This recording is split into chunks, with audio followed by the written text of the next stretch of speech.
Isn't it cute, this bag? The bag she showed off was from a well-known luxury brand. I thought she couldn't afford such an expensive bag. To my shock, she said she stole it from the safe in my recently deceased father's house. However, the money she took was for something concerning her. My mother-in-law wasted $30,000 on a brand-name bag and now faces a lonely, sad old age. My name is Mary. I'm 39 years old, and I live with my husband, Jason, who is 2 years older than me, and our son, Brian, who is in the 5th grade. We used to live in an apartment until 3 years ago. After my father-in-law passed away, we moved in with my mother-in-law. Originally, the family home was supposed to be sold, and she was going to move into a senior residence. However, she expressed her desire to live with us, even if only for a few years. She said it would be too lonely to live by herself without Jason and the family. For her sake, my husband decided that we would all live together. Setting a time frame of 3 years, what surprised us after moving in was my mother-in-law's attitude towards money. We were stunned by her reckless spending. Despite being a housewife, she never managed the household expenses. She spent all the money she had immediately, so it was my father-in-law who managed the household finances. She was never allowed to have a credit card, probably because she would max it out. Her daily life revolved around doing house chores with the groceries and items that her husband bought. He would give her an allowance, but she would spend it immediately. So, instead of giving it to her once a month, he gave it to her weekly. My husband, who knew about this system from his father, decided to continue it. The responsibility of managing the household finances was given to me. My mother-in-law, who had previously been in charge of my father-in-law's living expenses, couldn't say anything too strongly. However, now that her daughter-in-law was in charge of the living expenses, she became more aggressive. "Mary, you work part-time, right? It must be tough managing work and household chores. Let me at least do the shopping," she said. It was obvious what she was up to, so I gently declined. "No, I'll do the shopping on my way back from work. Thank you for your concern." "Oh, so you're just going to ignore my goodwill? Then I won't help with the chores at all. You handle everything," she retorted. And then she added, "By the way, I'd prefer the allowance once a month, not weekly." It was clear she would spend it all right away, so I asked, "Can I discuss this with Jason first? There is no need to bother him for such a small matter." "What do you all think of me? It's just an allowance," she snapped, not listening to me. So, I ended up changing her allowance to once a month. She wandered around every day without doing any housework. At the beginning of the month, she always brought home paper bags from shopping trips. By mid-month, she would come back empty-handed. I figured she'd spent all her allowance. Then, I got an idea. However, after a few days, she would return with shopping bags again. Was she getting money from somewhere else?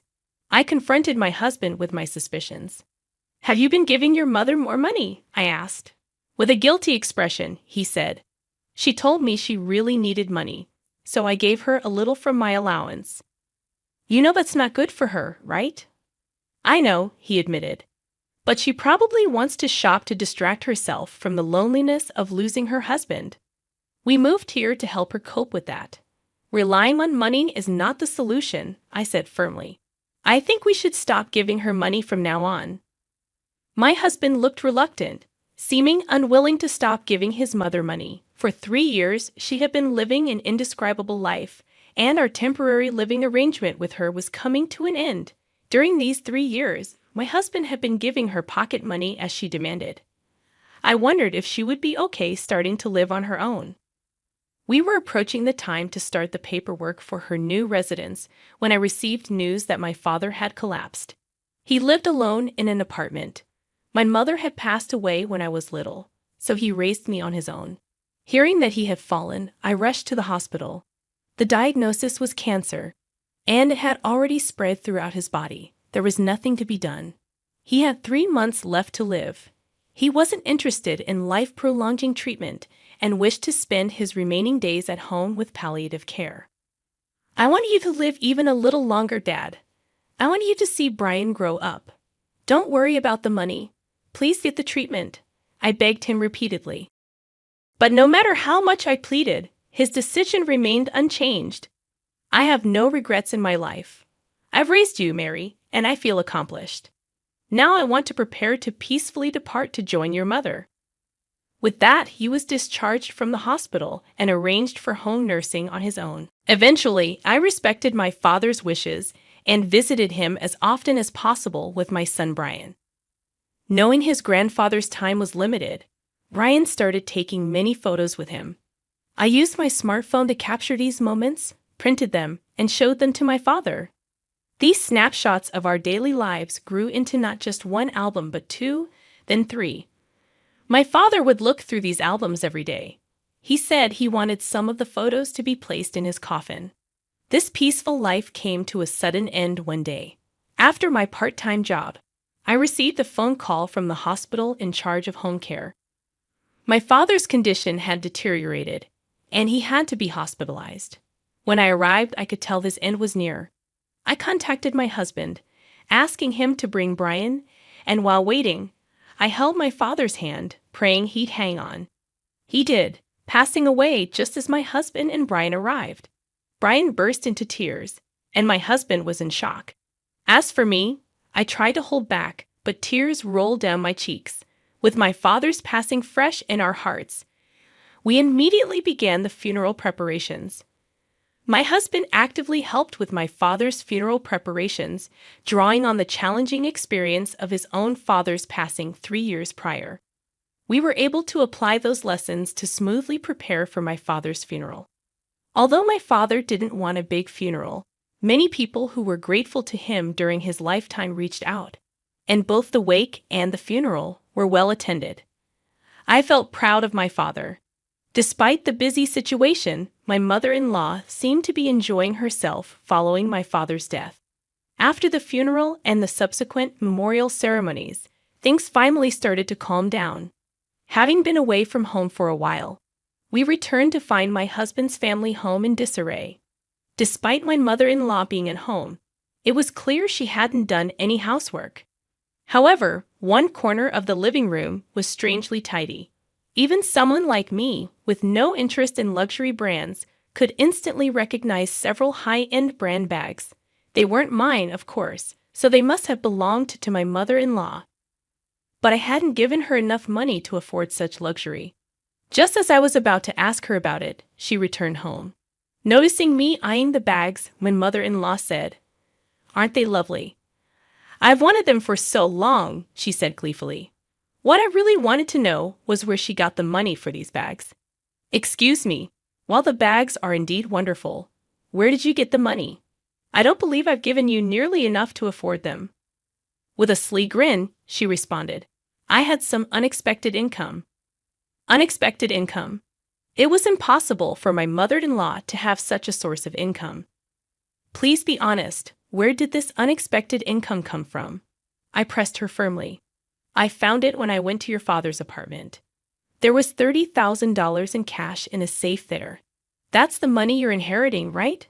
I thought it was okay for a mother-in-law to use her daughter-in-law's money. After all, you weren't really filial to your own father, right? So I figured I'd use $30,000 on your behalf. Did you spend all the money?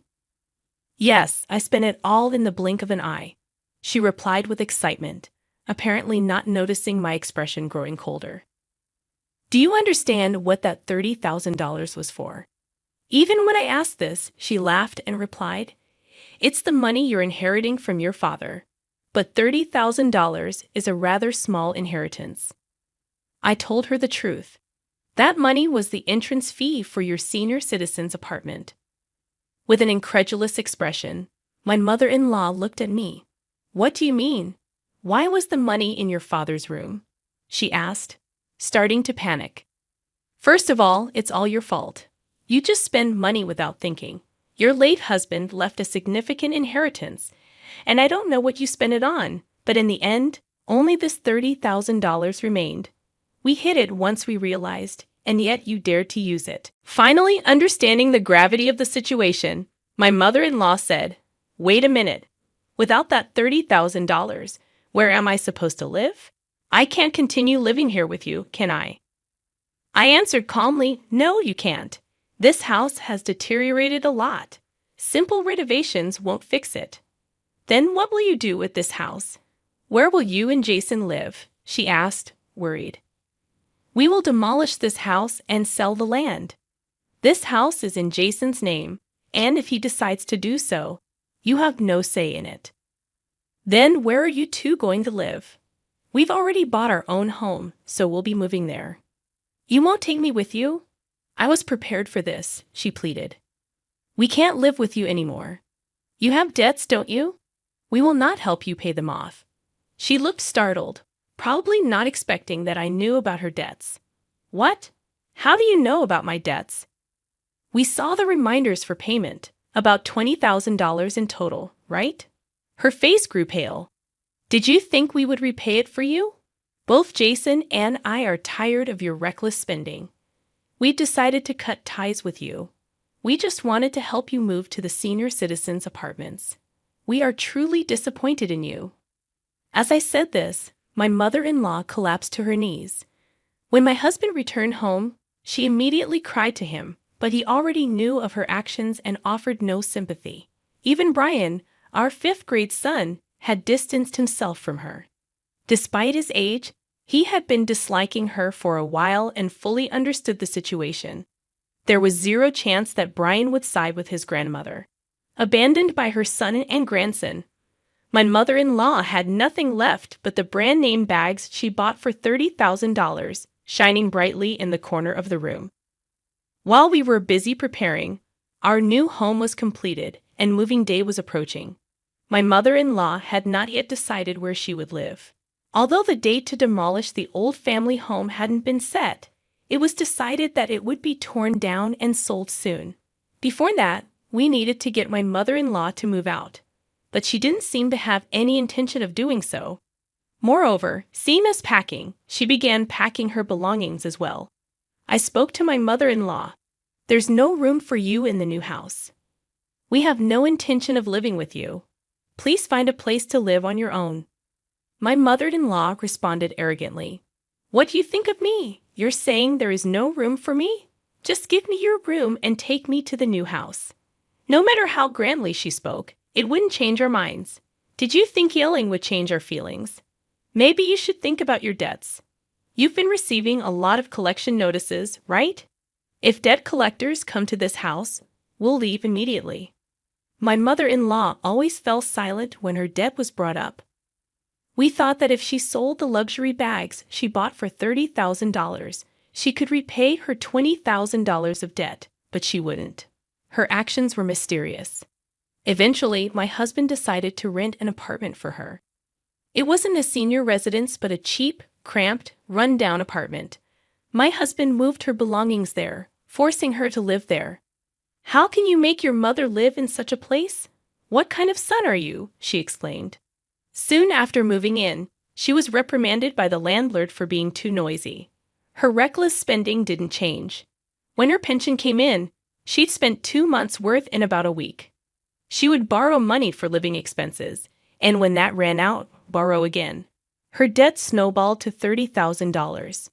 At this rate, she might be evicted from the apartment. To avoid her debt problems affecting us, my husband formally cut ties with her. We didn't share our new address with her and changed our phone number. I once asked my husband, "Are you okay with what happened to your mother?" He firmly replied, "Someone who thinks they can just use your inheritance and casually spend $30,000 is not a parent to me." He had no regrets. Later, my mother-in-law finally sold her luxury bags and managed to repay some of her debt. Though she received a pension, she had to start working to repay her debt and cover living expenses. Working was a new world for her, who had been a housewife most of her life. We heard she was being yelled at by young supervisors daily but continued to work for money. As for us, we began our new life in our new home as planned. Our son Brian is delighted every day in the new, beautiful house. The old family home was sold without issues after being demolished. We plan to save the money from the sale for Brian's education. After enduring 3 years living with my mother-in-law, we hope for a peaceful life as a family of 3.